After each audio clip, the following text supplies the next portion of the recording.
항상 막판까지 본문을 고민하게 되는데 요나서하고 야곱하고 이제 두 가지를 놓고 이제 계속 고민을 해왔습니다. 어제 한 새벽 3시까지 고민했나? 한 2시까지. 그러니까 공부를 요나서도 공부하고 야곱도 공부하다가 또 요나 2장 뭐 야곱 계속 이렇게 왔다 갔다 계속 공부를 한 주간 해왔어요. 근데 아무래도 하나님께서 야곱이 우리에게 좀 더 우리에게 지금은 하나님이 원하시는 말씀이 아닐까라고 생각을 합니다. 사실 창세기는 제가 되게 좋아하는 본문이기도 하고 또 제가 제일 어려워하는 본문이에요. 왜냐하면 제가 좋아하고 해왔기 때문에 좀 익숙한 본문은 항상 좀 어려운 것 같아요. 거기서 한 발 더 내딛는다는 게 사실 좀 더 많이 어렵지만 그래도 하나님이 우리에게 주실 은혜가 있을 줄 믿습니다. 요나서는 언젠가 또 하나님이 우리 기회를 주신다면 같이 나눌 수 있었으면 좋겠습니다. 자, 오늘 본문은 아브라함의 손자이자 창세기의 3대 족장인 야곱의 이야기의 시작입니다. 믿음의 제1세대였던 아브라함은 창세기 25장 175세에 열조의 품으로 돌아가게 됩니다. 그의 사랑하던 아내 사라가 묻힌 막벨라 굴에 같이 장사 지내게 됩니다. 진짜 하나님이 말씀하신 본토 친척 아비의 집을 떠나 내가 내게 지시할 땅으로 가라 라는 그 말씀을 듣고 평생 그 말씀대로 살았고 그리고 그 말씀대로 그곳에서 그는 뼈를 묻게 되었습니다. 자, 그리고 그 다음 주인공은 2세대였죠. 아브라함과 사라의 아들 이삭이었고 그 다음 이제 이삭과 리브가의 아들인 제3세대가 역사에 등장하게 됩니다. 에서와 야곱 형제, 쌍둥이의 이야기가 시작이 되었습니다. 오늘 본문은 여러분들이 너무나 잘 알고 있는 무슨 사건이라고 기억하시죠? 파축 사건이라고 기억하시죠? 자, 그런데 이 파축 사건 앞에서 하나님께서 먼저 말씀하시는 것이 있습니다. 25장 23절입니다. 25장 23절 같이 읽겠습니다. 시작.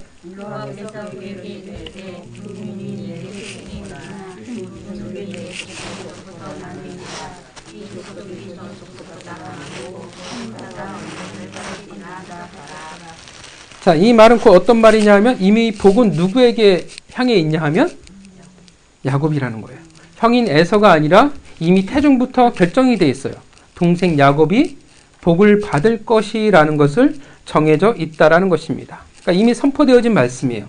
이미 태어나기 전에도 하신 말씀이라는 것입니다. 왜 하나님이 이렇게 말씀을 하실까요? 운명을 말하고 있을까요? 운명은 정해진 것이야. 너희는 벗어날 수 없어.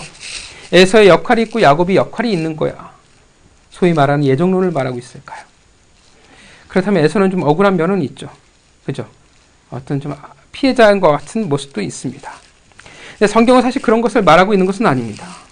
그러니까 하나님이 미리 정하셔서 그런 운명을 살아간다는 것을 강조하기보다는 하나님의 복이란, 축복이란 그 선택에 있어서 인간의 기준에 부합하지 않는다라는 거예요. 우리가 생각하는 복은 우리가 기준이에요. 하나님, 이만하면, 이 정도면. 그 당시를 보면 우리나라도 마찬가지지만 누가 장자가 되어지냐면 당연히 첫째가 장자가 되어지는 것이 지금도 그렇고 옛날에도 그렇고 마땅합니다. 그러니까 첫째가 보면 왕위를 이어받잖아요. 대개. 그러니까 재산이 이어받게 돼 있습니다. 그 기업을 이어간다라는 인간의 법칙에 하나님이 맞지 않는다라는 것을 보여주고 있다라는 거예요. 그리고 또한 그 어떤 인간의 자격에도 어떻게 돼요? 하나님의 복의 근거는 선택에 있어서는 근거가 되지 않는다라는 것을 강조하고 있는 것입니다. 사실 에서와 야곱을 비교하면 누가 훨씬 더 인간적으로 괜찮냐 하면 에서가 괜찮아요. 훨씬 더 남자스럽고요. 훨씬 더 뒤끝이 없어요. 에서가 통이 커요. 음모 같은 것을 꾸밀 줄을 몰라요. 속일 줄을 몰라요. 세상이 보는 그 인간 됨됨이, 그러나 그것 또한 어떻게 되냐 하면 복의 조건은 되어지지 않는다라는 거예요. 복의 조건 그 기준은 오직 하나님이라는 것을 강조하고 말하고 있다라는 것입니다. 그래서 하나님이 정하시고 하나님이 만들어 가시고 하나님이 복을 준다라고 이야기하면 하나님 복을 받게 하나님 이끌어 가신다라는 것을 강조하고 있다라는 거예요. 물론 섭리를 이야기하면 그건 신비의 영역이기 때문에 생각하진 않았으면 좋겠고요. 또한 여기서 야곱을 선택한다고 하나님 복을 주신다고 해서 에서가 하나님을 버리는 자로 하나님이 정하셨다는 의미가 될 수는 없어요. 왜냐하면 야곱이 장자의 축복을 받더라도 어떻게 에서 역시 하나님의 사람으로 충분히 살아갈 수 있기 때문에 그래요. 근데 나중에 우리가 보면 에서가 그걸 포기해버리죠. 그건 철저히 에서의 선택이지. 그러니까 여기서는 하나님이 에서를 버렸다라는 의미가 아니에요. 그러니까 장자의 축복이 누구에게 향하냐라는 것을 얘기하지 에서를 하나님이 이미 태중에 버렸어라는 걸 말하는 건 아니에요. 왜냐하면 에서도 여전히 열려 있었기 때문에 그렇습니다. 포기한 것은 에서의 몫이었습니다. 이해가시죠? 그러니까 이 본문이 결국 하나님께서 말씀하신 것은 인간의 복의 기준, 인간의 자격과 근거에 하나님의 축복은 있지 않다라는 것입니다. 하나님이 만들어가고 하나님이 이끌어 가신다라는 것입니다. 그리고 절대 오해하시면 안 되는 것은 하나님이 에서를 포기했다라는 말이 되어지지 않습니다. 이해가시죠? 자, 그래서 오늘 이제 야곱의 인생을 통해서 우리가 쭉 무엇을 보게 되냐면 하나님이 태중에 복 주시기로 장자의 그 복을 주시기로 결정했잖아요. 자격 없는 야곱에게. 그 자격 없는 야곱을 하나님께서 어떻게 복받을 만한 사람으로 복의 사람으로 바꿔가고 간섭하시는지를 하나님이 이제 보여주시는 것입니다. 자, 그다음 오늘 하나님의 작정과 간섭하심이 야곱의 인생 가운데 오늘 본문 가운데 드러나게 된다라는 거예요. 그렇다면 축복을 받을 만한 자의 그 모습이라는 게 뭘까? 분명 하나님이 오늘 본문부터 하나님이 야곱의 인생에 간섭하신 것이 아니겠죠. 그 이전부터 계속 야곱의 인생에 간섭하셨을 거예요. 그러나 그 간섭하심이 무엇으로 드러나고 그것이 에서와 어떤 차이를 이제 보여주고 나누어지게 되는가를 우리가 보게 될 거라는 것입니다. 오늘 팥죽 사건은요, 굉장히 유치한 사건이에요, 사실은. 그러니까 중요해 보이지 않습니다. 이거는 사실 절대 누가 보더라도 중요해 보이지 않아요. 그러니까 유치한 어떻게 돼요? 형제들 간의 다툼. 형제들이 성장하면 어떻습니까? 남자들끼리는 주먹 다짐도 하고 되게 거칠기도 하고 결국 만만치는 않아요. 아름다운 모습으로 이렇게 자라나기는 쉽지는 않습니다. 오늘 본문이 그런 말도 안 되는 모습이라는 거예요. 애들 장난 같아요. 근데 하나님 보시기에는 장난이 아니었다라고 말한다라는 것입니다. 하나님이 말씀하신 것, 야곱에게 복을 주신다라는 것이 증명이 되어지는 자리예요. 그것이 무엇으로 증명이 되어지냐면 팥죽으로 증명이 되어진다라는 것입니다. 자, 그게 뭘까요? 그게 왜 그렇게 증명이 되어지는 것일까요? 본문을 보면 아이들이 장성했다고 이야기합니다. 몇 살인지 나이가 어떻게 됐는지 모르지만 자라났어요. 자라났는데 어떻게 합니까? 우리가 너무나 잘 알고 있듯이 아주 상반된 모습으로 자라나죠. 극과 극의 모습으로 성장을 합니다. 자, 형제들이 어떻게 성향과 성격이 정반대인 경우가 정말 많습니다. 저도 그래요. 제 여동생하고 저하고 성향과 성격이 정반대예요. 저는 동생은 사람을 좋아하고 막 어울리고 좋아하는데 저는 되게 싫어요. 혼자 있는 걸 되게 좋아하는 성격이고 사람하고 만나는 걸 저는 되게 안 좋아하는 좀 성격이고 무대 쓰고 이런 건 괜찮은데 저는 누군가 앞에 나가는 걸 정말 끔찍하기도 싫어하고 되게 외향적이고 저는 되게 내성적이고 동생은 밝고 저는 어둡고 저 극과 극이에요. 본문의 야곱과 에서도 마찬가지라는 것입니다. 형 에서는 어떤 사람이 됐냐면 성경에서 뭐라고 표현하냐면 익숙한 사냥꾼이 되었다라고 말을 합니다. 그러니까 익숙한 사냥꾼이 되었다라는 것은 그 익숙함에는 뭐가 있냐면 모든 사람들에게 인정을 받는다라는 의미가 되어집니다. 성경의 숫자도 얼마나 익숙하냐면 성경에서조차도 익숙하다라고 말할 정도의 뛰어난 능력을 가진 자라는 것을 말합니다. 다른 사람이 따를 수 없을 정도예요. 성경이 익숙하다고 말할 정도잖아요. 그러니까 대단한 사람이에요. 대단한 사냥꾼이고 한편으로는 그 당시에 대단한 전사라고 이야기할 수 있다는 것입니다. 사냥꾼, 전사라는 것은 정말 그 시대에 있어서 중요한 능력입니다. 한 가정과 부족을 이끌어갈 때 어떻게 돼요? 절대 필요한 능력이에요. 왜냐하면 그 당시는 지금처럼 법치 국가라는 그런 틀 아래서 살아가는 시대가 아니라 정말 양육 강식이죠. 강한 자가 약한 자를 삼켜버리는 시대이기 때문에 그렇습니다. 여러분, 이삭과 리브가는 좀 그럴지 모르겠지만 이삭에게 있어서 이 에서는 어떠한 사람이겠습니까? 정말 자랑스러운 아들이라고 말할 수 있어요. 여러분 자녀가 여러분 생각해 보세요. 이 세상에 필요한 능력을 가지고 있어요. 그리고 모든 사람들에게 인정을 받고 모든 사람들이 칭송을 해요. 그럼 부모된 자로서 어떻겠습니까? 한없이 기쁘고 자랑할 수밖에 없다라는 것입니다. 험난한 시대를 여러분 살아가야 한다면, 우리가 살아가고 있다면, 사실 야곱과 에서 둘을 생각할 때 누가 더 낫다라고 생각하겠습니까? 에서예요. 일족을 보호하고 먹여 살릴 만한 그런 능력이 있는 사람이라는 것입니다. 아버지 에서의 자랑이었습니다. 그래서 그의 사랑을 독차지했습니다. 여러분, 아까 우리가 무엇을 읽었냐 하면 25장에 그 하나님 말씀을 읽었죠. 우리가 두 국민이 내 태중에 있구나, 두 민족이 내 복중에서부터 나누리이다. 이 족속이 저 족속보다 강하겠고 큰 자가 어린 자를 섬기리라. 이 말씀을 이삭이 몰랐을까요? 알았죠. 당연히 압니다. 그럼에도 불구하고 어떻게 돼요? 하나님이 그렇게 말씀하셨음에도 불구하고 그는 누구를 더 사랑하고 있냐면 에서를 더 사랑해요. 하나님의 뜻을 꺾어서라도 에서를 그의 후계자로 삼으려 한다라는 것입니다. 충분히 이해가 간다라고 생각합니다. 장남을 너무나 사랑하니까 어떻게 돼요? 더 이상 보이지 않아요. 내가 더 사랑하고 내가 더 좋아하는 것들이 생기면 하나님께 뭐라고 하냐면, 하나님 뭐라 말씀하시든 그냥 하나님이 말씀하신 것으로 그냥 보통 어떻게 돼요? 쑥 하고 흘러가게 돼요. 그것에 대한 무게를 두지 않는다라는 것입니다. 하나님보다 더 사랑하는 것이 반드시 문제가 되어져요. 내가 내 자녀를 더 사랑한다면 그것은 나중에 나에게 그리고 자녀에게 비극이 되어질 수밖에 없다라는 것입니다. 그래서 예수 그리스도의 제자의 조건이 있잖아요. 부모보다 자녀보다 예수 그리스도를 더 사랑해야 한다는 거예요. 왜냐하면 그것은 약점이 되어지고 그것은 비극으로 이어지기 때문에 그렇습니다.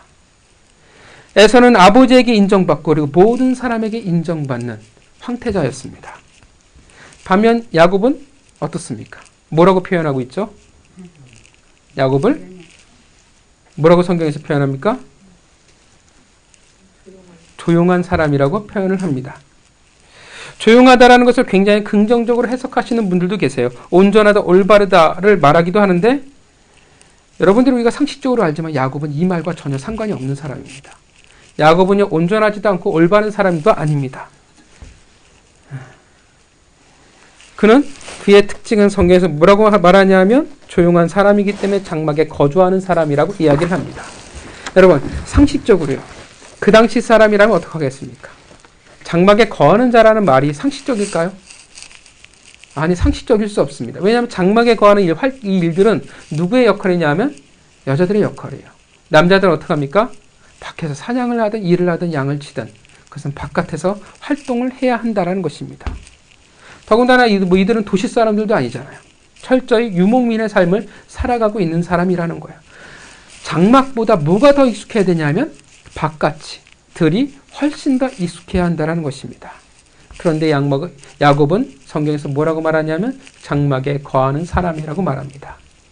즉 장막 안에서의 생활을 돕는 일이 매우 익숙한 사람. 보통 좀 평범하지 않은 사람이라고 이야기할 수 있습니다. 활동적이지 않은 조용한 아들이었습니다. 내성적일 수도 있고 약할 수도 있고 소위 말하는 딸 같은 아들이 아닐까라는 생각도 듭니다. 그래서인지 모르지만 야곱은 리브가의 사랑을 독차지했습니다. 자, 성경을 보면 굉장히 상반된 이미지를, 에서와 야곱의 상반된 이미지를 우리에게 보여주고 있다는 것입니다. 그들을 구분짓는 특징 중에 하나가 또 뭐냐면 털이에요.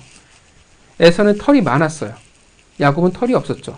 그 뒤를 보면 아버지 이삭에게 축복받기 위해서 어떻게 하냐면 털이 많은 것으로 가장을 합니다.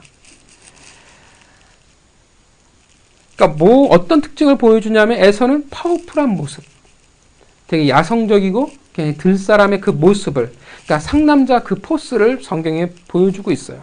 거친 세상을 두려움 없이 헤쳐나갈 것 같은 사람, 그 시대에 적합하고 그 시대에 부름을 받는 사람이라고 강조하고 있으며, 반대로 야곱은 집에 거하는 사람, 성격도 성향도 완전히 반대가 되어질 것 같고 왠지 존재감 없는, 사람들에게 인정받지 못한 사람의 모습으로 부각시켜주고 있다는 것입니다. 그러니까 느낌이 보면 뭐냐면 에서는 한번 딱 보면 어떻게 해요? 절대 잊을 수 없는 사람이에요. 그만큼 에너지가 넘치는 사람이었고 그만큼 강력하고 화려한 사람이었어요. 반면 야곱은 어떻게 돼요? 보이지 않는 사람이에요. 존재감이 없어 보인다라는 것입니다. 마치 어떤 느낌이냐면 진짜 형은 우성, 인자의 결합이고 동생 야곱은 열성만 모아놓은 그런 모습이라는 거예요. 세상에도 이런 모습은 종종 있습니다. 형제들을 보면 우성과 열성이 철저히 나뉘어진 사람을 보게 됩니다. 그러니까 성경은 뭘 보여주냐 하면 야곱은 절대 형 에서를 이길 수가 없어요. 그리고 상황이 누구에게 축복이 흘러갈 수밖에 없는 상황이냐면 에서에게 흘러갈 수밖에 없는 사람이라는 것입니다. 복은 애초에 야곱을 위해서 존재하지 않는 것처럼 보여요. 참 신기하죠. 하나님은 복을 주신다고 얘기했잖아요. 그렇게 말씀하셨으면 그런 상황과 그런 조건과 자격을 만들어 나가셔야 되는데 상황은 어떻게 돼요? 오히려 반대라는 거예요. 복을 받을 수 없는 상황이라는 거예요. 그런데 하나님은 그 안에서 일하신다라는 것입니다. 힘이 없기에 당연히 야곱은 형을 이길 수 없기 때문에 잔대가리로 가지 않았을까? 집념 혹은 집착 혹은 머리 굴리는 것에 훨씬 더 익숙해지지 않았을까라는 생각을 합니다. 이것이 본문에서 보여주고 있는 에서와 야곱의 느낌입니다. 누구나 다 모든 사람이 생각하기에 장자의 축복, 장자의 명분은 에서에게 갈 수밖에 없구나. 하나님이 그렇게 말씀하셨지만 사실 에서가 진짜였구나라고 생각할 수밖에 없다라는 것입니다. 세상의 기준과 우리의 기준으로는 그렇게 볼 수밖에 없습니다.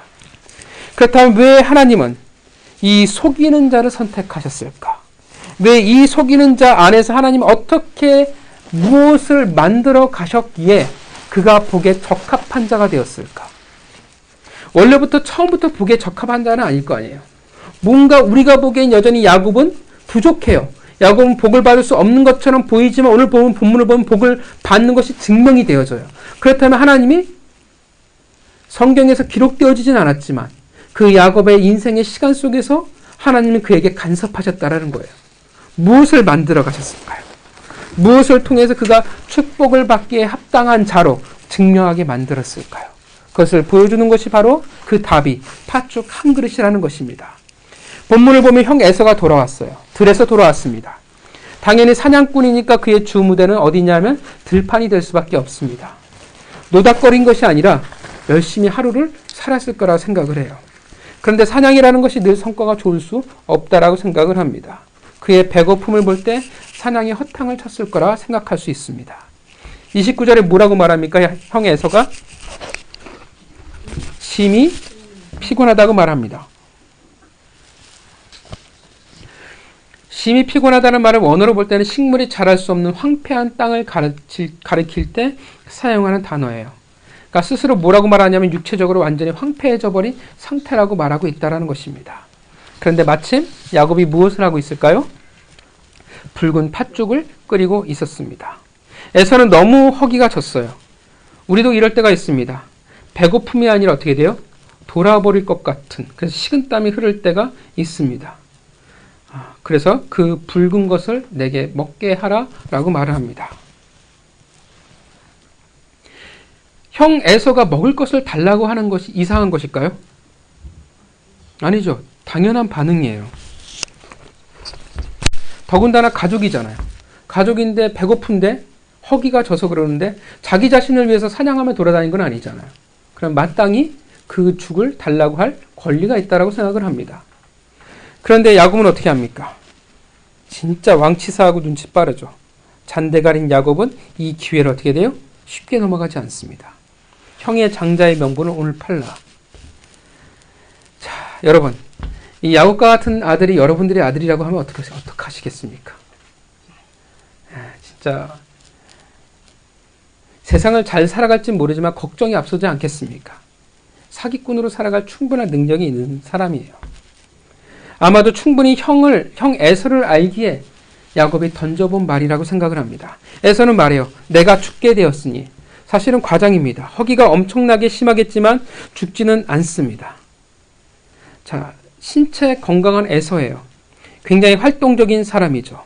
왜 배고픔을 못 참느냐? 여러분, 건강한 사람이 배고픈 것을 못 참는 것은 당연합니다. 왜냐하면 건강하면 어떻게 돼요? 오히려 배고픈 게 더 심해요. 더군다나 건장하고 운동선수급으로 뛰어다녀야 한다면 배고픈 것을 못 참는 것이 일반인보다 더 쉽지 않다고 생각을 합니다. 운동선수들이 배고픈 것을 참겠습니까? 그 수영선수 박태환이 한 끼 식사하는 걸 봤는데 장난이 아니더라고요. 우리가 먹는 몇 개의 식사를 한 번에 하는 것 같아요. 단백질, 피자, 우리가 보통 생각하는 기름진 음식을 엄청 먹더라고요. 여러분, 강호동이 배고픈 것을 참을 수 있을까요? 참기 쉽지 않다고 생각을 합니다. 그렇게 활동적이고 건장하고 그렇게 많이 뛰어다녀야 한다면 배고픈 것을 참기 쉽지 않은 것이 당연하다고 생각합니다. 에서가 말합니다. 장자의 명분이 내게 무슨 유익이 되리요. 그는 그의 장자의 명분을 쉽게 포기해 버립니다. 사실 오늘 본문은 앞에서 말씀드렸지만 유치해 보이는 형제들의 모습이었습니다. 근데 형과 달리 야곱은 어떻게 돼요? 매우 진지해요. 그리고 집요합니다. 그래서 뭐라고 말합니까? 다시 한번 물어요. 오늘 내게 맹세하라. 에서가 신속하게 자신의 장자의 명분을 넘겨버립니다. 야곱은 그에게 팥죽을 주었고 에서는 뭐라고 말하냐면 그 먹고 마시고 일어나 갔다라고 말합니다. 와우, 계속 용법이라고 얘기해요. 먹고 마시고 일어나 갔다라는 게 일순간에 한 번에 연속된 동작이라고 이야기를 합니다. 허겁지겁 급하게 먹고 만족하자 자기의 곳으로 돌아갔다라는 것. 어떻게 보면 장자의 명분에 대한 신중한 진지함이 없는 모습을 보여주고 있다는 것입니다. 하나님은 그런 그를 이렇게 평가하십니다. 뭐라고 평가하십니까? 에서에 대해서 34절. 장자의 명분을 가볍게 여김이었더라. 원어로 표현하면 멸시하다, 비웃다의 의미를 가지고 있습니다. 장자의 명분에 대해서 전혀 가치를 부여하지 않고 비웃고 멸시했다라고 하나님은 평가했다라는 거예요. 배고픈 에서가 팥죽을 먹은 것 뿐이었는데 우리가 보기에는, 그런데 하나님은 어떤 사건을 보냐면 장자의 명분에 대해서 그 가치에 대해서 멸시하고 비웃은 사건으로 본다라는 것입니다. 히브리서에서는 에서를 이렇게 평가합니다. 히브리서 12장 16절에 망령된 자라고 평가를 한다라는 것입니다. 분명 애들 같은 유치한 형제들의 싸움 같아 보입니다. 아무 의미 없는 장난과도 같은 거래를 하고 있는 모습으로 봅니다. 사실 진짜 이루어질 수 있을까라고 생각되어진다는 거예요. 여러분, 야곱은 오늘 이 사건으로 장자의 명분이 내게 돌아왔다는 것을 믿을 수 있었을까요? 분명 하나님이 약속하셨다는 것은 알고 있어요. 그러나 오늘 본문에서 팥죽 사건을 통해서 에서에게 장자의 권리를 샀다는 것을 야곱이 믿을 수 있었을까요? 이젠 내 것이라고 생각을 했을까요? 아니에요. 야곱에게 있어서 여전히 그것이 실현 가능한 것이라 생각하기는 어려웠습니다. 형 에서도 어떻게 해요? 지킬 마음 없이 그냥 했다라는 것을 형 에서가 진지하지 않게 얘기했다라는 것도 야곱도 알아요. 아니까 아버지 이삭을 속여서 어떻게 돼요? 복을 빼앗으려 했다라는 것입니다. 사실 야곱은요, 아버지 야곱이 아니래. 아버지 이삭을 속일 생각도 없었어요. 그냥 무기력하게 있었는데 어머니 리브가의 부추김이 있었어요. 그래서 용기를 내서 아버지 이삭을 속여서 복을 빼앗게 됩니다. 그러니까 야곱도 적극적으로 복을 빼앗으려고 하지 않았다라는 거예요. 왜냐하면 진짜 이것이 가능하다라고 그렇게 생각하지 않았습니다. 에서도 생각하지 않았고 본인도 믿을 수 없는 사소해 보이고 유치해 보이는 어떻게 사건이었다라는 것입니다. 분명 야곱에게는 간절해요. 그런데 그것이 진짜 이루어질 수 있을까라는 확신은 그에게 없었다라는 것입니다. 그런데 바로 그 자리, 이 유치한 사건을 유일하게 주목하고 계시는 한 분이 계십니다. 그게 누구냐면 하나님이었습니다. 그리고 이것이 두 사람의 인생의 분기점이 되어집니다. 여러분, 왜 야곱이 장자권에 대해서 이렇게 집착을 할까요? 장자권이라는 것은 우리가 잘 알지만 가장의 권위를 공식적으로 승계하고 한 집안의 대표자가 되어집니다. 그래서 모든 결정과 판단에 있어서 중요한 역할을 하게 되고요. 회의를 주관하게 되고 부모의 2배의 그 유산을 상속받을 수 있는 권리가 주어집니다. 그리고 이제 보통 다른 곳은 아니지만 성경에서 보면 특별한 축복의 후계자가 되어집니다.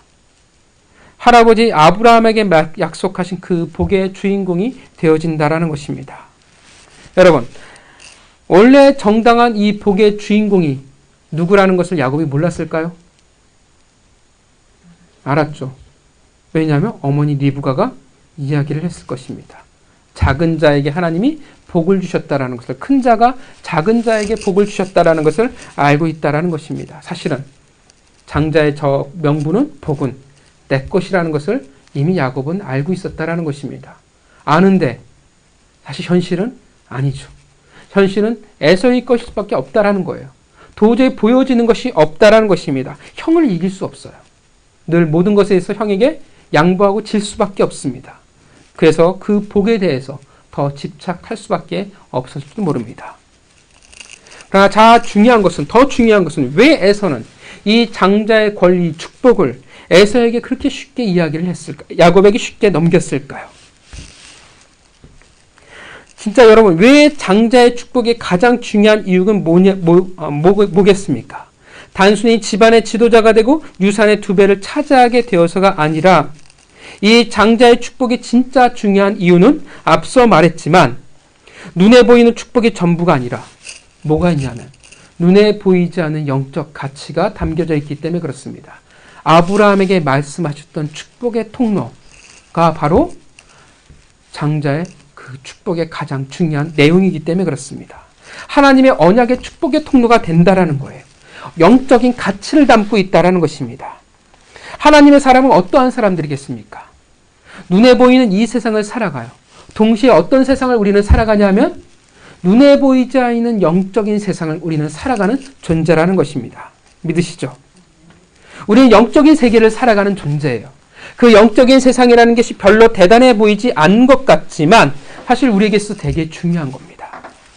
사실 장자의 권리는 보여지는 권리, 한 집안의 대표자여, 회의를 주관하는 자여, 2배의 유산을 받는 그 가치보다도 사실 어떤 가치가 더 커요? 보여지지 않는 영적인 가치가 훨씬 더 크다라는 것입니다. 그래서 여러분, 에서가 실수하는 거예요. 왜 실수해요? 보이지 않으니까. 그것이 내 삶에 어떻게 돼요? 당장 어떤 영향력을 미치지 않으니까 에서가 착각을 합니다. 여러분, 에서가 생각하기에, 야곱이 또 생각하기에 팥죽 한 그릇에 장자의 명분을 판다고 해서 당장 내일 달라지는 것이 있을까요? 달라지는 변화가 있을까요? 에서가 야곱을 형이라고 부르게 될까요? 에서의 힘이 빠져가지고 능력이 없어져서 야곱의 들사람이 되어지고 야곱의 익숙한 사냥꾼으로 바뀌게 될까요? 사람들이 야곱을 우러러 보게 될까요? 아버지 이삭이 야곱을 사랑하게 될까요? 어떨까요? 어떻게 생각하십니까? 안 그러겠죠. 에서가 생각하기에도 야곱이 생각하기에도 사실 아무런 변화가 없다라는 거예요. 장자의 명분을 팥죽 한 그릇에 팔아도 내일 당장, 아니 지금 당장 그것이 나에게 어떤 영향력도 미치지 않는다라는 것입니다. 그래서 에서가 착각하고, 그래서 우리도 착각한다라는 것입니다. 하나님의 백성이지만 분명 우리는 이 땅에서 영의 세계를 같이 살아가고 있지만 우리는 그 영의 세계를, 그 가치를 착각하며 살아간다는 것입니다. 무슨 말이냐면 우리는 당장 이 현실에서 이 삶이 보이지 않는 영적인 세상보다 더 중요하게 여긴다는 거예요. 오늘 내가 먹고 살아가는 이 문제를 이 영적인 가치보다 훨씬 더 중요시 여기며 살아간다는 것입니다. 여러분, 하나님이 우리에게 사명을 맡겼어요. 일을 맡겼어요. 그거 안 한다고 해서 우리가 망할까요? 주일 예배를 안 했어요. 헌금을 안 드리고 인마이 포켓했어요. 그렇다고 우리가 뭔 일이 생길까요? 혹시 생길지도 모르지만 대부분 어떻게 해요? 안 생겨요. 왜냐하면 우리는 다 경험자이기 때문에 그렇습니다. 예배를 땡땡이 쳐본 적이 있고요. 헌금을 인마에 포켓한 적이 있습니다. 그런데 하나님이 저를 벌하시지 않았어요. 혹시 벌했는지는 모르겠지만 제가 그렇게 벌받았다고 느낄 만큼의 사건, 사고가 제 기억에는 없어요. 오히려 예배를 땡땡이 치면 어떻게 돼요? 더 잘 놀 수 있어요. TV에 재밌는 것을 할 수 있었고요. 저도 주일학교 가기가 너무 싫어가지고 저희 때 아이젠버그라는 아주 지금 보면 되게 유치한 일본 그런 특촬물이라는 게 있는데 그걸 너무나 보고 싶어서 죽어도 안 일어나고 어쨌든 가자는 거 아니라고 버티다가 다 부모님 나가신 후에 혼자 그 TV를 즐거이 본 기억이 있어요. 예배를 땡땡이 치면 더 잘 놀 수 있어요. 더 즐거울 수 있어요. 헌금할 그 돈으로 어떻게 돼요? 더 맛있는 것을 사 먹을 수도 있어요. 구원받았으면 됐지. 굳이 번거롭게 내가 말씀을 배우고 순종을 해야 할까? 훈련을 해야 할까? 안 하면 어때서요? 무슨 일이 일어날까요? 아니요. 일어나지 않는 것처럼 보여요. 하나님이 내게 주신 기회를 놓친다고 해서 인생이 당장 꼬여 보일까요? 물론 그럴 수도 있지만 당장은 내게 상관이 없어 보인다라는 거야. 나는 역시 여전히 오늘을 살아갈 것이고 내일을 살아갈 것이고 또 그 다음 날을 살아가게 될 것이라는 것입니다. 여러분, 무슨 말인지 아시겠습니까? 영적인 가치를 중요하다고 우리는 알고 있지만 막상 그 영적인 가치를 소홀히 여긴다고 해서 하나님이 주시는 그 가치를 우리가 가벼이 여긴다고 해서 당장 내게 보여지는 변화는 없다라는 거예요. 당장 변화가 없어 보여요. 내가 보고 듣는 이 상황, 이 세계와 마치 영적인 세계는 상관없어 보인다라는 것입니다. 영적인 것은 보이지 않고 당장 내게 영향이 없을 것이라 우리는 그래서 착각하며 살아갑니다. 이게 바로 무서운 점이에요. 내가 인지 못하고 망한다라는 거예요. 이것 때문에 변화가 당장 없어 보인다라는 것, 당장 내일의 삶에 영향이 없어 보이는 것이라는 것 때문에 우리는 하나님의 영적인 가치를 그리고 하나님을 우리는 가벼이 여기며 살아간다라는 것입니다. 그리고 뭐가 더 중요해 보여요? 당장 내게 눈에 보이는 것, 당장 내 삶에 영향을 끼쳐 보이는 것, 이 세상에서의 삶의 가치가 훨씬 더 중요하게 여기며 살아간다라는 것입니다. 팥죽 한 그릇이 훨씬 더 중요해요. 내 배고픔을 해결할, 내 현실의 문제를 해결할 이것이 훨씬 더 내게 중요하다라는 것입니다. 그래서 오늘날 하나님의 백성의 동일한 이유로 하나님의 영적인 가치를 소홀히 여긴다라는 것입니다. 보이지 않으니까. 당장 내 삶에 어떠한 변화도 없으니까. 우리는 이것에 속아버린다라는 것입니다. 이 영적이라는 것이 차라리 눈에 보인다면 정말 좋을 텐데요. 그 가치가 현실적인 무언가로 드러난다면 그러지 않을 텐데요. 여러분, 도깨비라는 드라마가 참 잘 만들었더라고요. 즐겨 보시는 분들이 계실 줄 압니다. 차라리 그것처럼 도깨비들이 눈에 보이고 귀신들이 눈에 보이면 어떻게 해요? 훨씬 더 신앙생활하기 편하지 않을까요? 여러분, 왜 오늘날 많은 그리스도인들이 그럴까요? 왜 예배를 빠질까요? 왜 예배 오는 것이 진짜 싫을까요? 여러분, 예배를 드리는 것이 하나님의 명령인 것을 믿으십니까? 왜 우리는 장성한 분량에 자라나려 하지 않을까요? 여러분, 장성한 분량에 이르기까지 자라나는 것이 하나님의 명령인 것을 아십니까? 왜 우리는 교회에 한 몸이 되지 않고, 왜 헌신하지 않고, 왜 순종하지 않고, 왜 관중이 되려고 할까요? 여러분, 다 하나님의 명령인 것을 믿으십니까? 그런데 왜요? 왜 하나님의 맡기신 그 자리를 지키는 자들이 점점 사라져가고 있을까요? 왜 하나님의 그 가치를 지키려 하지 않을까요? 하나님 말씀이라면서요. 하나님 말씀이 중요한 거 안다면서요. 하나님 말씀이 제일 중요하다면서요. 하나님을 사랑한다면서요. 하나님의 인생에 제일 소중한 분이라면서요. 그런데 왜 하나님의 왕이라면서 왜 내 삶이 더 중요하고 왜 내 배고픔이 더 중요할까요? 왜요?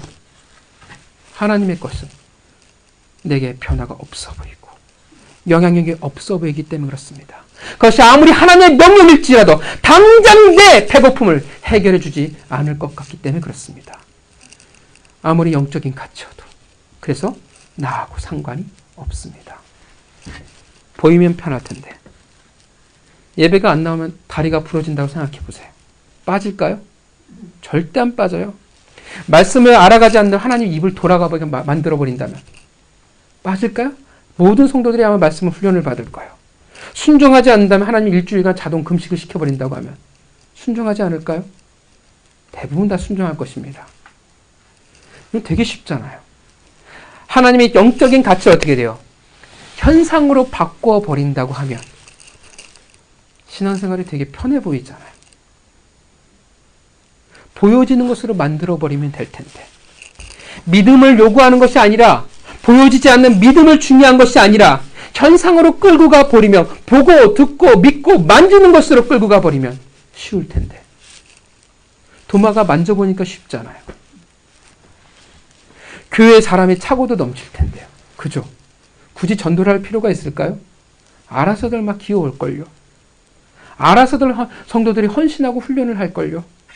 영적인 가치라는 것이 그 믿음이 당장 내 삶에 영향을 끼치는 것이라면, 그것이 당장 내 삶의 배고픔을 해결해 주는 것이라면, 이 세상의 가치로 환산이 되어진다면 좋을 텐데요. 여러분, 말씀 훈련하면 장학금 줄 거야 라고 하면 말씀 훈련 다 받을 거 아니에요. 내가 진짜 헌신하면 헌신한 날만큼 계산해서 내가 돈을 줄게 라고 한다면 얼마나 좋아요. 예배를 드리면 내가 돈 줄 거야 라고 하면, 예배가 끝나자마자 목사님 저 뒤에 가서 돈 봉투를 싹싹 하나씩 나눠준다고 하면 얼마나 좋겠습니까? 금식한 날만큼 내가 평수를 더해줄게. 20일 금식하면 20평, 30일 금식하면 30평, 40일 금식 안 하겠습니까? 40평 아파트를 준다는데. 그럼 우리는 결코 영적인 가치를 소홀히 하지 않을 것입니다. 왜냐하면 보이니까요. 현상이니까요. 당장의 내 배고픔을 해결해주는 팥죽 한 그릇이니까요. 그런데 하나님은 당신의 사랑과 복이라는 것이 그런 식으로 흘러가기를 원치 않으십니다. 하나님을 믿음으로 소망하고 기대하며 나아가길 원하십니다. 물질로 자녀들을 꼬시고 싶은 것이 아니라는 거예요. 여러분도 그러실 거 아니에요. 돈이 많다고 해서 돈으로 자녀와의 사랑을 받으시길 원하시겠습니까? 어떤 부모가 자녀들과의 관계를 물질로 끌어가겠습니까? 관계에 보이지 않는 가치인 그 믿음 없이 관계라는 것이 어떻게 만들어져 갈 수 있겠습니까? 서로 믿기 때문에, 신뢰하기 때문에 가는 거지, 현상이 있어야만 관계가 되어진다고 하면 과연 그것이 진짜라고 이야기할 수 있겠습니까? 세상의 가치로 볼 때도 어떻게 돼요? 그것은 가짜예요. 그것은 거짓이에요. 그 사람을 진짜 신뢰하고 사랑하는 것이 아니라 그 사람이 주는 것을 신뢰하고 사랑할 뿐이라는 것입니다. 기독교는요, 계시의 종교입니다. 그렇게 그 계시를 믿냐 안 믿냐의 그 믿음의 싸움이라는 것이 기독교는 중요합니다. 하나님은 우리를 로봇으로 만드시지 않았습니다. 자녀로 창조하셨어요. 믿으시죠? 그렇게 보여지는 것이 전부가 될 수 없습니다. 믿음이라는 영적인 그 관계가 중요합니다. 그 삶을 가진 존재로서 우리는 있다라는 것입니다. 근데 이것을 착각해요. 하나님의 백성들이.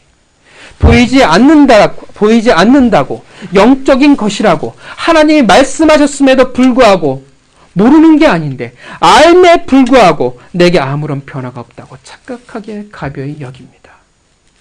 하나님을 더 이상 알아가려 하지 않고 따라가려 하지 않습니다. 알지만 싫습니다. 여러분, 오늘 본문의 에서의 실수가 정말 이번 한 번뿐의 실수였을까요? 배고플 때 일어난 재수없는 한 번의 실수라고 말할 수 있을까요? 아니죠. 하나님은 그러신 분이 아니에요. 내가 한 번 실수했는데 그 한 번을 잡아내가지고 우리를 두들겨 패는 분이 결코 아니라는 것입니다. 동의하시죠? 오늘 하나님이 본문에 말하고 있는 가벼이 여긴다라는 것은 오늘 이 팥죽 사건이 일회성의 사건이 아니라는 거예요. 그의 삶이에요. 그의 삶이 어떤 삶이에요? 하나님의 영적인 가치에 대해서 가벼이 여기는 삶이었다라는 것입니다. 한 번의 실수로 넌 나쁜 놈이야, 넌 꺼져라고 하나님께서 말씀하시는 것이 아니라, 역시 하나님은 아셨어가 아니라 그의 평소의 삶을 이 팥죽 사건이 보여주고 있다라는 것입니다. 평소에 그가 하나님의 창자의 축복을 어떤 관점으로 보고 있는지, 그것만이 아니라 사실은 하나님의 백성으로서, 아브라함의 손자로서 어떤 삶을 살아가고 있었는지를 명백하게 드러내주고 증명해주고 있다는 것입니다. 가벼이 여겨요. 중요하지 않아요. 뭐가 중요하냐면 이 땅에서의 삶이 중요할 뿐이에요. 그 능력, 그 힘, 그것이 전부라는 것입니다. 사람의 인정이 중요할 뿐입니다. 이 땅에서의 삶이 최고입니다. 그 보이지 않는 축복을 별로 필요로 하지 않는다라는 거예요. 왜냐하면 에서는 그만큼 능력과 그만큼 인정을 가지고 있는 자이기에 그것이 별 의미가 없어요. 여러분, 예수님이 말씀하셨잖아요. 누가 복을 받아요? 애통한 자가 복을 받아요. 가난한 자가 복을 받아요. 우는 자가, 눈물이 있는 자가 복을 받는다고 이야기를 해요. 왜요? 그들이 갈급함이 있기 때문에 그렇습니다. 없기 때문에 무엇을 향해 관심을 가지고 살아갈 수밖에 없냐 하면 하나님의 것에 관심을 가지고 살아갈 수밖에 없기 때문에 그래요. 에서는 모든 것을 다 가지고 있었어요. 아버지의 그 인정과 사람들의 인정과 그 모든 것을 물어볼 만한 능력을 가지고 있었던 자였습니다. 부족함이 없어요. 하나님의 보이지 않는 가치가 그에겐 더 이상 의미가 없습니다. 하나님 주신 복이 그에게 의미가 없어요. 왜냐하면 내 힘으로도 충분히 먹고 살아갈 수 있고 내 힘으로도 이 세상에서 이름을 높일 수 있기 때문에 그렇다라는 것입니다. 그것이 바로 에서의 삶이었습니다. 부족함이 없어요. 영적인 것에 대한 하나님의 것에 대한 그의 삶의 자세였습니다. 그렇게 그는 내가 당장 필요한 것을 해결하며 살아가면 된다라는 것입니다. 여러분, 에서가 하나님을 몰랐을까요? 아니요, 알았죠. 이삭이 가르쳤을 거고 어머니 리브가가 가르쳤을 거예요. 알아요. 하나님을 알아요. 알지만 하나님을 믿지는 않습니다. 믿지 않으니까 어떻게 돼요? 하나님을 가벼이 여기는 거예요. 여러분, 교회를 아무리 다닌다 한들 하나님을 가벼이 여기는 자들은 결국 하나님에 대한 제대로 대한 올바른 믿음을 가진 자라 말할 수 없습니다. 그래서 에서는 34절 헷족속 부엘이의 딸 유립과 헷족속 엘론의 딸 바스맛을 이방 여인을 아내로 삼습니다. 그리고 이것이 아버지 이삭과 어머니 리브가의 근심이 되어집니다. 에서는 이랬어요. 그런데 야곱은 아니에요. 비록 얼마나 대단한 영적인 가치를 알았을까 싶기는 합니다. 그러나 적어도 무엇이 축복에 합당한 자로 증명이 되어지냐 하면 진정한 가치를 알지 못하고 잘못된 방법으로 복을 빼앗고 속였을지는 모르지만 적어도 뭐가 있었냐 하면 그 영적인 가치, 장자의 그 축복의 가치에 대한 갈망이, 집착이 그에게는 있었다라는 것입니다. 하나님의 자신에게 주기로 했다는 그 복을 지배할 정도로 집착했다는 거예요. 문제는 그 영적인 가치에 대한 올바른 믿음은 없을지 모르지만, 올바른 깨달음은 없을지 모르지만 적어도 뭐가 있었어요? 하나님이 주신 할아버지 아브라함을 통해서 주셨던 그 복에 대한 소중함을 그는 가지고 있었다라는 것입니다. 자신의 모든 것을 걸고서라도 그것이 가지고 싶었어요. 여러분, 예수 그리스도가 천국에 대해서 말씀하신 것을 여러분 기억하십니까? 천국은 마치 뭐와 같아요? 땅에 숨긴 부와 같아요. 그래서 어떡합니까? 내가 가진 모든 것을 팔아서라도 그 땅을 사려고 합니다. 왜냐하면 그곳에 내 모든 소유를 팔아서라도 얻고 싶은 가치인 금은보화가 있기 때문에 그렇습니다. 야곱이 그랬어요. 자신의 모든 것을 걸고서라도 어떻게 돼요? 할아버지 아브라함에게 약속하셨던 그 복을 그가 가지고 싶었다라는 것입니다. 그래서 형 에서에게 집요하게 말합니다. 사실 뭐라고 말해요? 맹세하라 이야기를 해요. 여러분, 맹세하라는 게 의미가 있어요? 없어요. 맹세하면 여러분 계약하기 위해서 뭐가 필요하면 제3자가 필요해요. 그런데 굳이 에서가 나중에 모른다고 하면 야곱은 할 말 없잖아요. 그런데 굳이 야곱은 뭐라고 얘기해요? 맹세하라고 얘기를 해요. 왜요? 왜요? 적어도 그 약속하고 있는 그 현장에 하나님이 보고 계실 거라는 것을 믿기 때문에 그렇습니다. 누구에게 그걸 하나님 얘기하는 거예요? 하나님 들으시옵소서 말하고 있다는 것입니다. 그 마음에 하나님이 주목하고 계시는 겁니다. 여전히 야곱은 싸가지가 없어요. 인격으로 덜 된 놈입니다. 여전히 안 됐어요. 그러나 그에게 축복을 받을 만한 무엇이 그에게 있었냐면, 만들어간 무엇이 있었냐면 하나님의 영적인 것을 그래도 소홀히 여기지 않는, 그 가치를 소중히 여기는, 그것을 가지고 싶어하는 야곱의 마음, 그것이 증명, 그것이 모습이 되어진다는 것입니다. 오늘날 많은 그리스도인들이 영적인 가치를 잊은 채 그냥 이 땅에 속한 그리스도인으로 살아가려 합니다. 여전히 이 땅에서의 배고픔이 중요합니다. 이 땅에서 보이는 것, 움켜잡는 것, 내 배를 채울 수 있는 것이 더 많이 중요한 인생의 관심사요. 중요한 것이 되어버리고 말았어요. 예배는 빠질 수 있어도요. 그래서 내가 돈을 벌어 해야 할 활동들은 빠지려고 하지 않습니다. 오히려 보이지 않는 가치를 추구하는 자들이 어리석어 보이는 세대를 우리는 살아가요. 헌신하면 어떻게 보여? 바보처럼 보여. 순종하는 자들, 매달리는 자들 원치 않습니다. 그들을 인생을 낭비하는 자로 보기도 하고요. 혹은 광신도처럼 보기도 한다는 것입니다. 그래서 하나님의 예배가 하나님의 백성에게 경홀히 가벼이 여김을 받습니다. 예배의 무게를 몰라요. 하나님을 찬양하면서 노래하면서 그 은혜와 사랑을 이야기하면서 정작 하나님의 가치는 보여지지 않는 가치는 중요하게 생각하지 않는다라는 것입니다. 굳이 지켜야 할 의미가 없다라는 거예요. 그래서 수없이 얘기하잖아요. 하나님은 하나님이고 세상은 세상이다라고 얘기한다라는 거예요. 하나님의 법대로 하면 나는 세상에서 망할 수밖에 없기 때문에 저는 따를 수 없습니다. 라고 그것을 처세술이라고 이야기한다라는 것입니다. 당장 내 삶에 더 급한 문제가 있으니까 내 배고픔을 채워야 하니까 그런데 영적인 가치는 당장 내 문제를 해결해 주지 않는 것 같으니까 우리는 스스로 하나님의 축복의 통로라고 말하지만 사실은 그 통로를 통해 추악한 이 세상의 욕심, 이 세상에 대한 배고픔과 갈증만을 우리는 흘려보내는 존재가 되어버리고 있다는 것입니다. 하나님의 자녀예요. 근데 아버지의 마음을 알아가려 하지 않아요. 그리고 더 이상 아파하지도 않는다라는 것입니다. 그래서 떠나라 말씀하시는데 떠나지 않아요. 하나님이 자리를 지키라 말씀하시는데 배고픔을 채우기 위해 애굽으로 떠나버린다라는 것입니다. 당장 내 배고픔만이 인생의 문제가 전부이기 때문에 그렇습니다. 내 눈 안에 보여지는 이 세상이 내 삶의 전부라고 착각하고 있기 때문에 그렇습니다. 에서가 뭐라고 말해요? 32절. 내가 죽게 되었으니 내게 무슨 유익이 있으리요. 우리가 말합니다. 하나님, 내가 죽게 되었어요. 내 인생의 문제가 절박해요. 하나님, 그런데 이 믿음이라는 것이 당장 하나님 내게 말씀하신 명령하신 이것이 내게 무슨 유익이 되겠습니까? 하나님, 먼저 내 배고픔을 채워주십시오. 그러면 제가 하겠습니다. 하나님, 대학이 중요하고 직장이 중요하고 돈이 더 중요해요. 성공이 중요해요. 직장이 바쁜데 성공해야 되는데 당장 지금 예배가 왜 필요하고 내가 왜 헌신해야 되고 하나님의 것이 내게 당장 무슨 유익이 있겠습니까? 내가 죽게 되었습니다. 내가 죽게 되었사오니 하나님, 하나님의 것이 내게 무슨 유익이 있으리요.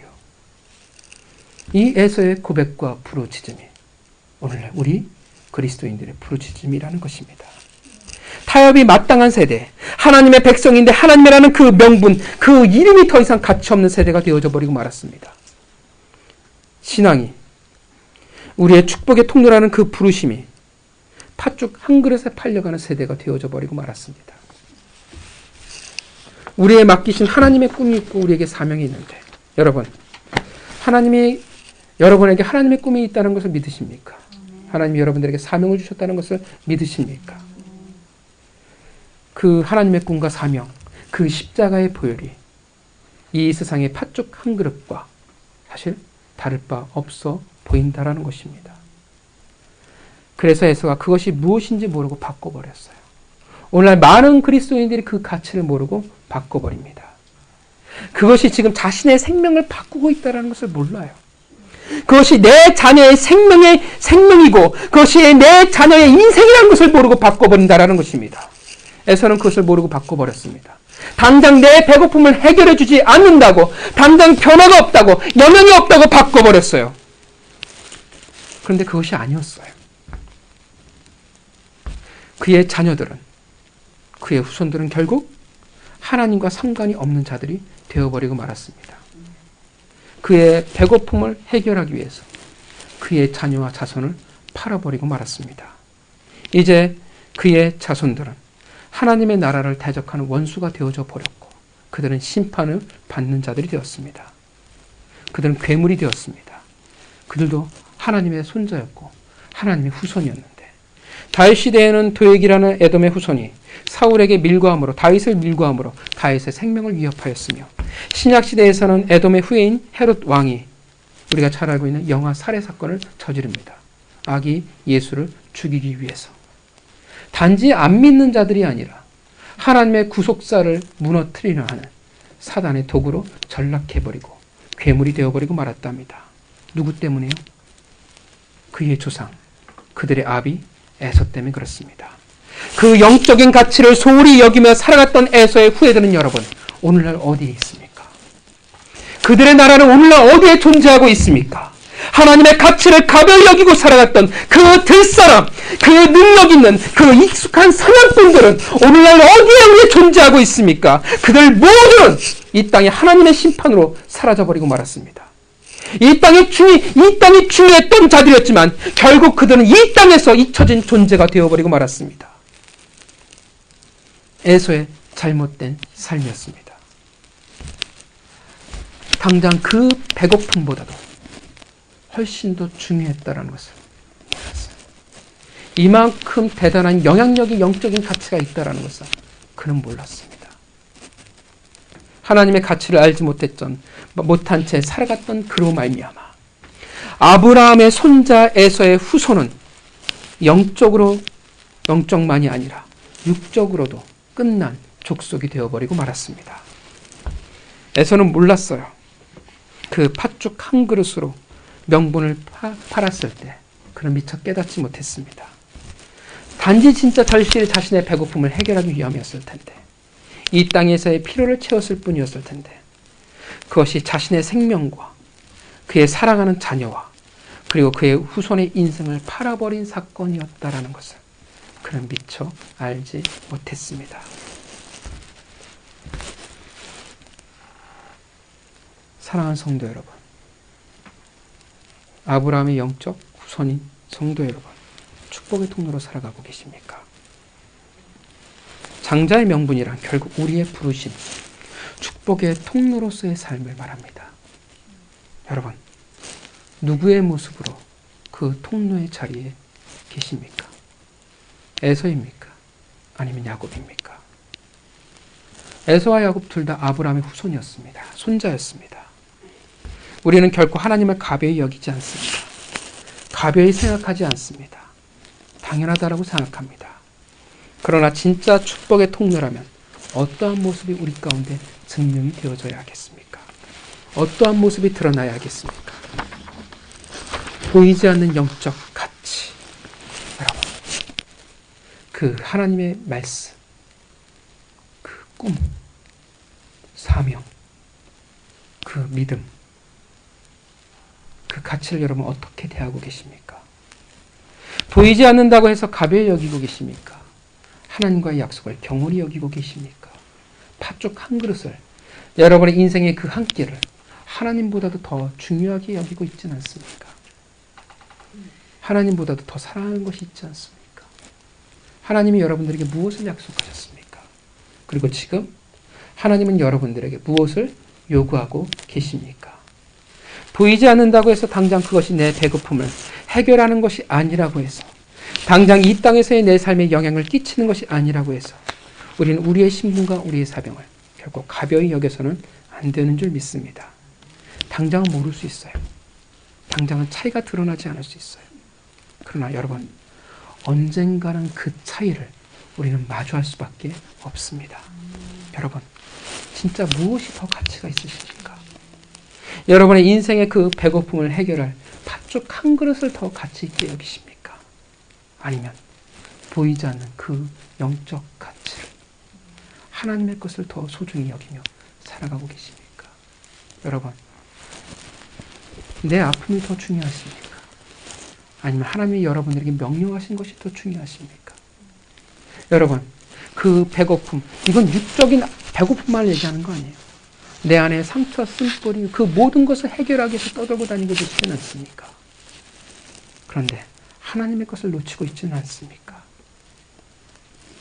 당장의 폭풍과 이 세상의 필요, 그리고 내 안에 있는 그 아픔들, 그 어려움들, 하나님이 모르실까요? 모르시는데 명령하고 계실까요? 모르시는데 나를 몰아붙이고 있을까요? 모르시는데 나는 지금 목말라 죽겠는데 지금 당장 걸어가라고 하나님 말씀하실 것인가요? 여러분, 아시죠? 아는데 하나님께서 말씀하시는 거예요. 이 세대가 힘들어요. 하나님의 백성으로 살아가는 것이 너무나 버거워요. 하나님 모르실까요? 알아요. 그럼에도 우리에게 말씀하실 때는 더 귀한 하나님의 은혜와 복이 우리 가운데 있기 때문에 하나님 우리에게 말씀하시는 것을 믿습니다. 여러분, 하나님이 여러분들을 통해 만들어가길 원하십니다. 이 땅의 필요가 전부가 아니라 영적인 가치가 인정되어지는 세대, 하나님을 향한 그 믿음의 가치가 우러러볼 줄 아는 세대로 하나님이 우리를 통해 만들어 가시는 줄 믿습니다. 우리 교회를 통해 그렇게 만들어 가기를 원하시는 줄 믿습니다. 사랑하는 성도 여러분, 당장 배고플 수도 있고요. 인생에 험난한 문제가 있을 수도 있고요. 허기질 수도 있고요. 해결이 안 돼서 미칠 것 같고 머리가 터질 것 같고 죽을 것 같이 여길 수도 있지만, 내 안에 해결되어지는 수많은 아픔들과 상처가 있겠지만, 그러나 잊지 마시기 바랍니다. 하나님의 가치는 그 모든 것보다도 더 소중하고 중요하다는 것을 잊지 마시기 바랍니다. 그렇게 하나님이 달려가라 말씀하시면 어떻게 돼요? 달려가야 돼요. 하나님 멈추라고 말하면 어떻게 돼요? 멈춰야 돼요. 하나님 조금만, 한 발자국만 더 가면 제가 성공할 수 있을 것 같은데요. 이 인생의 문제를 해결할 수 있을 것 같은데요. 그래도 어떻게 해야 돼요? 멈추는 것이 맞습니다. 그것을 정말 영적인 가치를, 하나님을 중요시 여긴다면 이 세상의 것이 아닌 하나님의 것으로 살아가는 백성이 되어지기를 바랍니다. 하나님의 말씀을, 그 순종함을, 그 가치를 소중히 여기시기를 바랍니다. 바로 그런 여러분은 하나님이 주목하실 줄 믿습니다. 그런 여러분의 삶의 현장을 본문처럼 하나님은 잊지 않으실 것입니다. 하나님은 야곱의 이 싸움을 잊지 않으셨습니다.